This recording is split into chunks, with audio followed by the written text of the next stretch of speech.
We are it. And let me just make sure I really understood this correctly. So, we are multidimensional beings, but we are living through the lens of the third dimension. And to us, that seems like the only reality until potentially a spiritual awakening or something else happens.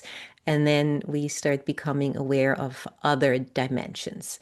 Now, if we were to be aware of other dimensions, like let's say, for example, the fifth dimension, how would we know that there's other dimensions and how would we experience that and how could we integrate that with the third dimensional lens that we're currently in? Well, the universal laws that kind of go in and govern, I call them the original instructions, are different depending on the density or dimension that you incarnate in. But when you go down to the third density, what happens is there's a lot more forgetting. And through the process that we've been entrained in the conditioning that's gone on through many countless generations, that wisdom of there being other dimensions, that wisdom of the light codes, that were made of energy, sound, frequencies, and sacred geometry doesn't get passed down as much through the generations. If we're filling them up now with intensities, shadow work, trauma, distorted systems, all the different, we're kind of negotiating now how we want New Earth to look.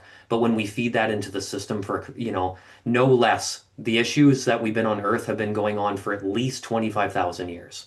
So that's a lot of stuff to put into the cellular memory and the DNA, because the two that are going to remember it the most outside of the Akashic records, which is like the cosmic internet, the everything's being recorded in the cosmos. So when we pray or speak to our spirit guides, talk to God consciousness, great spirit, whatever it is, it's listening. It's recording it. We are it, it is you. Now, the other two in the incarnational vessel is going to be your cellular networks and your DNA.